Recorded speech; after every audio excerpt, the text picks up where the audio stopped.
Drill, baby, drill. President Trump is pushing to expand U.S. oil production offshore with his sights set on the California coast, which would allow drilling there for the first time in decades. The move already fueling a fresh fight with Governor Gavin Newsom, who had this blunt response: dead on arrival. There has been almost no fossil fuel development along the California coast since that enormous oil spill near Santa Barbara back in 1969. Mark Bednar is a former communications director for Speaker McCarthy and a principal at Monument Advocacy, and he joins us now. Mark, it's great to have you on this morning. So I understand Californians are traumatized still from that 1969 spill. Nobody wants a spill, and Californians seem to not want this. So what is your response to Gavin Newsom? Is this a good fight for him to get into with President Trump? Well, good morning, Rachel. And on a couple fronts, this is a really important conversation. So on one hand, just within the last few years, the technology, the practices and procedures for American oil and natural gas companies has really gotten a lot better. Like, just their ability to be safe, to be environmentally friendly has dramatically improved. So that's an important point. But step two, just look at the contrast here. So President Trump wakes up every day to grow our economy, make life more affordable, and to strengthen our national security. And guess what? Drilling and expanding American energy dominance actually helps accomplish all three of those goals at the same time.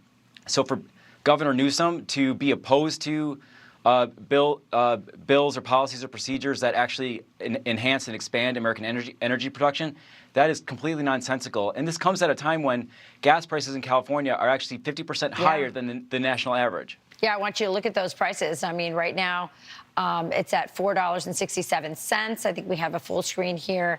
The highest was at $6, but the national average is, about $3. So you're absolutely right about that. Listen, I've been on oil rigs, and I think you're right about the fact that the safety improvements are astounding. Quite frankly, I've been on there. I've been super impressed by how they do it.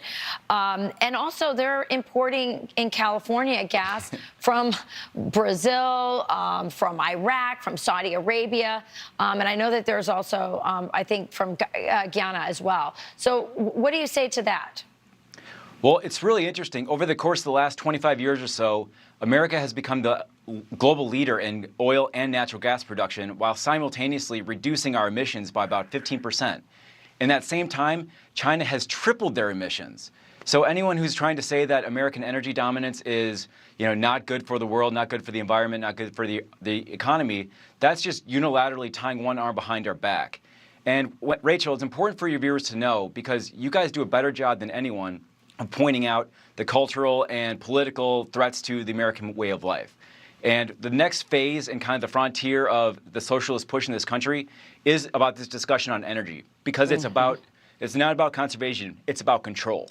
Yeah, and he's putting up windmills in our ocean, which are like far worse, and also not environmental at all. They're made of plastic. They're ginormous.